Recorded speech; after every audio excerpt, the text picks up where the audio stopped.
Hi, and welcome back. This is another great episode of This Week in Bobcat Athletics. I'm Vice President of Athletics, Craig McPhail, and I want to share with you some great stories that happened last week and something that we're really excited about looking forward to, basketball season. You're going to see some great individuals, young men with great character who raced their bikes to great expectations this past weekend, and you're going to get to talk to Coach Harden, the mastermind behind Fire. Fierce, intense, relentless effort, which is basically controlled chaos on a 94-foot basketball court. You're going to get to see some incredible things, and I'm hoping you're going to be in our gym this year as our men's and women's basketball programs have got great expectations. And we're excited to show you a little bit about the enhancements that we've done while you come here and watch these guys and women play to a high level, high caliber Division II athletics here in the NCAA. I'm going to share with you some great stories. You're going to get to see some great people. Stay tuned and let's get ready for This Week in Bobcat Athletics.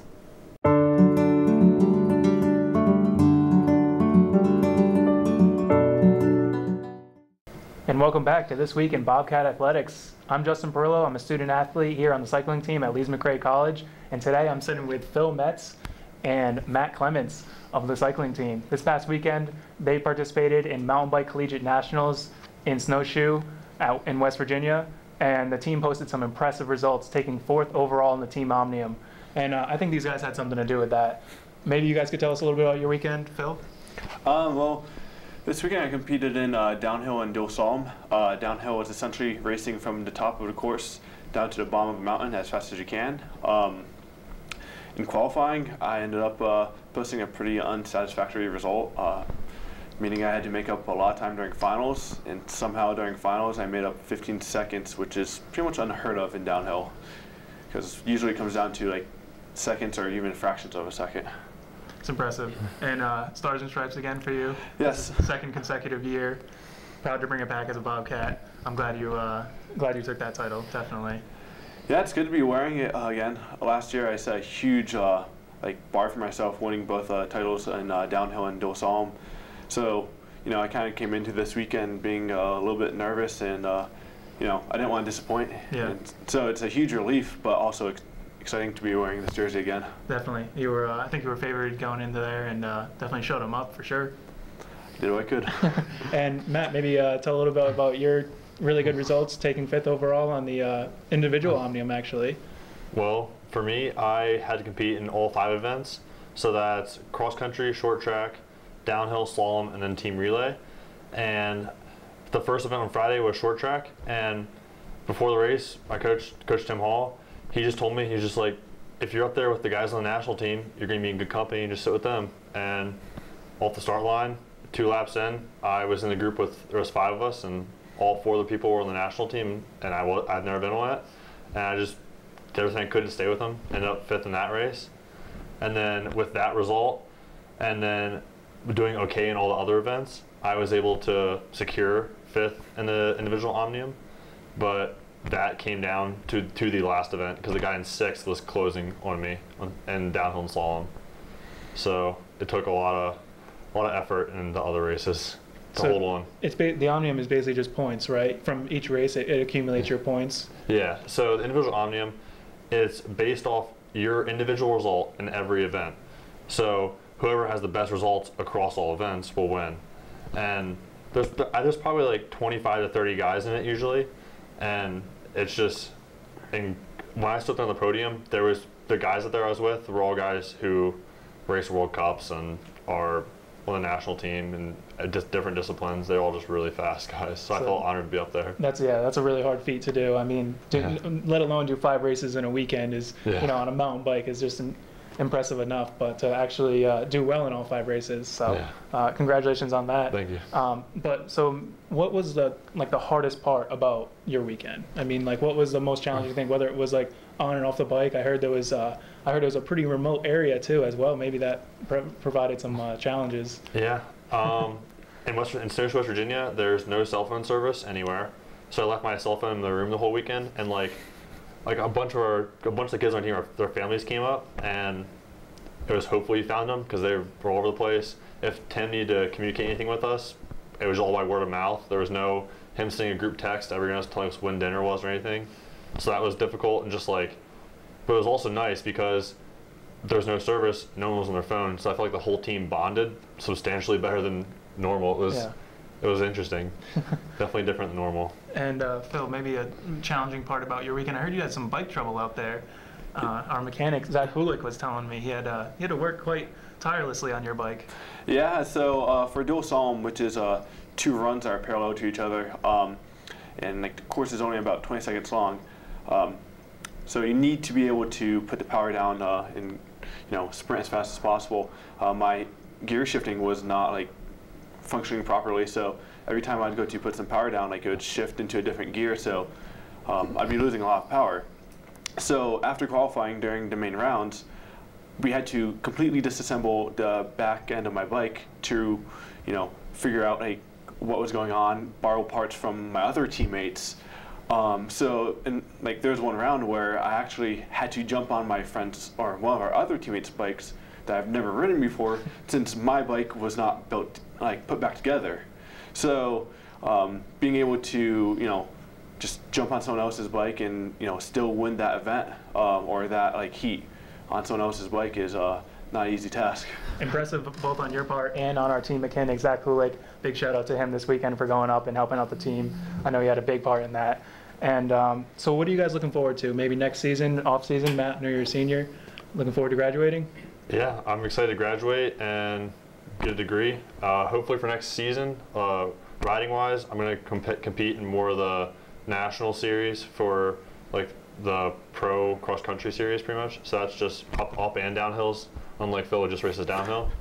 And I'm just going to compete in that and see what I can do on that series. And Phil? I don't have any particular goals. I'm just looking forward to doing some World Cups. Last year I earned some points during the main season where I could compete in World Cups, which is the highest level of competition in downhill. And so, I'm just going to use this opportunity to see where I can get. Well, guys, good luck in next season and graduating and everything. I'll be up there with you. Thanks for joining me today. It was fun talking to you guys. And stay tuned for more of This Week in Bobcat Athletics.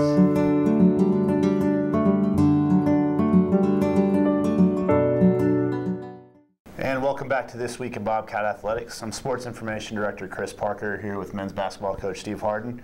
Coach, welcome to the show. When people talk about Lees-McRae basketball, they associate Dunk Mountain and fire. Can you elaborate on that a little bit? Yes, that's a great question. Dunk Mountain, we got going from just getting a lot of guys that are pretty athletic and we want to play fast. So that's it's a good brand for us. We're big on branding things to get people excited about the program. With the early new program trying to get to that next level, we needed some branding. So that's what we have with Dunk Mountain. Fire is more of a mentality and a program on how we want to play. We want to make sure we're playing hard and we want to have that character on and off the floor.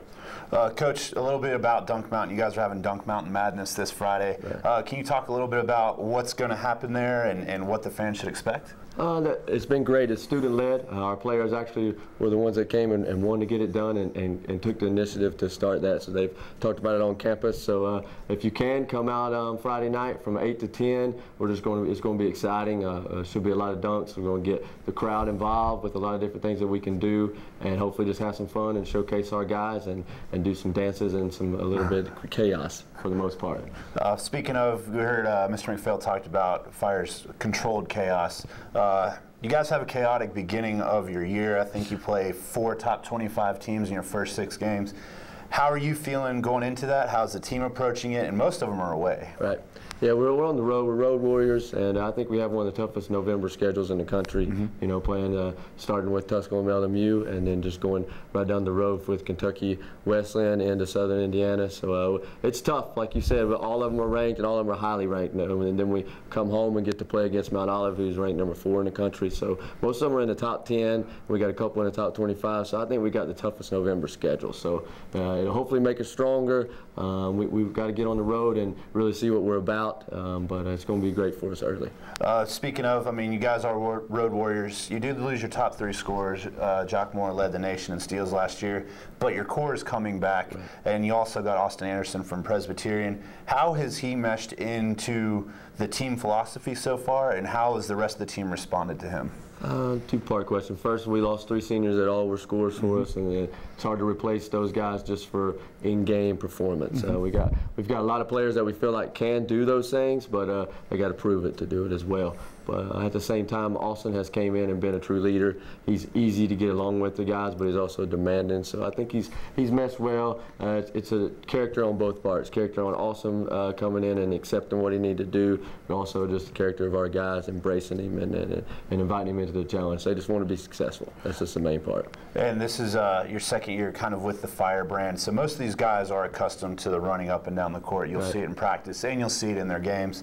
Can you just talk about how the team is just getting ready for, I mean, just you guys have an exhibition on November 7th here in Williams Gymnasium. How are they physically and mentally preparing for the season? I think we're getting there. We had a great preseason and workout, so we worked really hard. We fell off a little bit in start of practice. We had to put so much stuff in that with our team, if we have to sit and talk a lot, they want to go. You know, they really want to go. They fit our brand and our culture. But moving on to we scrimmage this week, and then also with our exhibition game next Saturday is going to be huge for us to see. We play Christopher Newport, who also plays fast.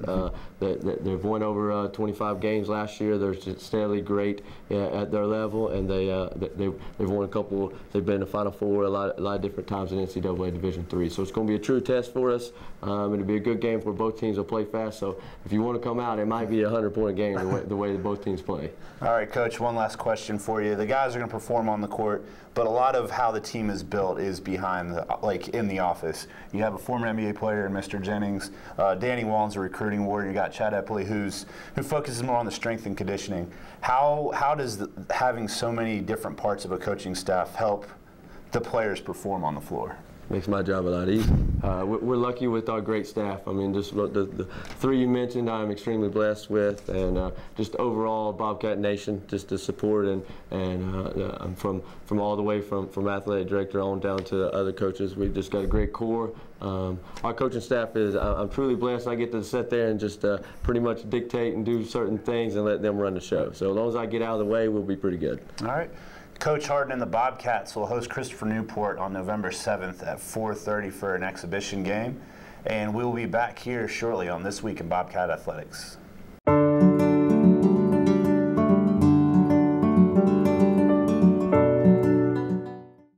And welcome back to This Week in Bobcat Athletics. As you've seen so far, we've had two great interviews with Coach Harden and a couple of our cyclists here at Lees-McRae. Now we're going to kind of tap into the recap of what happened last week and looking forward to what's coming up this week. On the women's soccer side, unfortunately they took 3 losses, but they do welcome Erskine on Saturday for Senior Day. That match will kick off at 3 p.m. and also will be televised on the Mountain Television Network. The men's soccer team is on an unbelievable run right now. 5 straight wins, 4 of them in a row via the shutout. The Bobcats haven't allowed a goal in over 350 minutes. So Coach Rich Wall has his team rolling at the right time.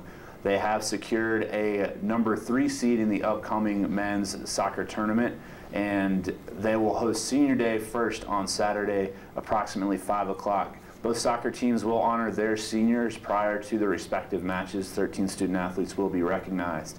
Then the men's soccer team will host next Tuesday, November 2nd at 7 p.m. with the opponent to be determined. But we will keep you up to date on that.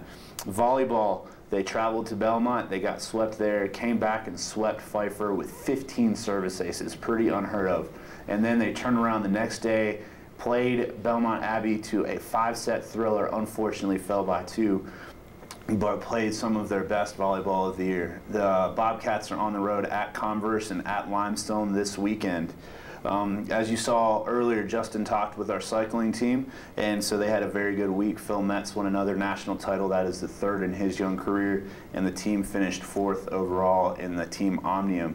Speaking of 4th place, the men's cross country team finished 4th in the Conference Carolinas Championships and earned their spot in the Southeast Regionals at Wingate, and that will take place on November 7th.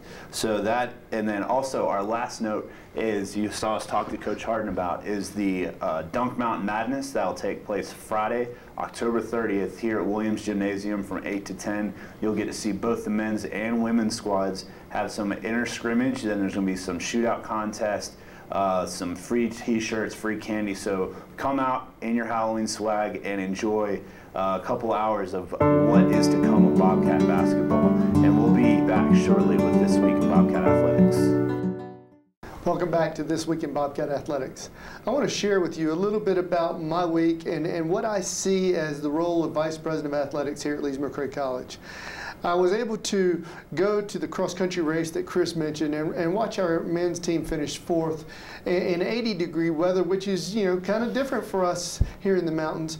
But the effort those boys showed, their determination, the guts, their suffering, it made me really proud to be a Bobcat that day. And as I came back on Saturday and I watched our women's volleyball team jump out to a 2-0 lead against Belmont Abbey and then go to a fifth game, I watched them with such raw emotion. I saw the crowd get behind them on every play. I think there were probably 5 match points. And while the Bobcats didn't come out on top, I saw a passion, an energy in Lees-McRae Athletics that I hadn't seen before.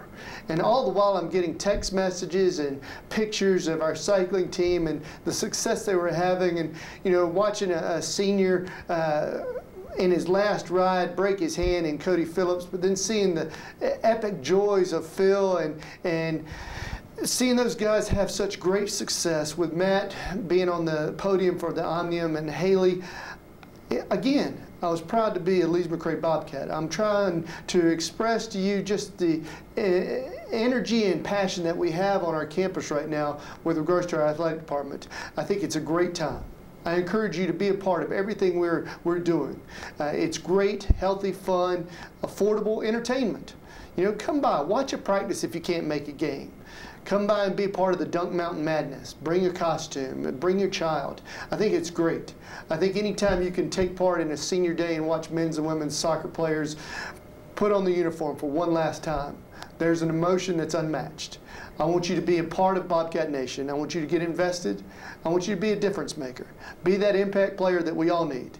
Until next time, folks, enjoy your week, and let's go, Bobcats.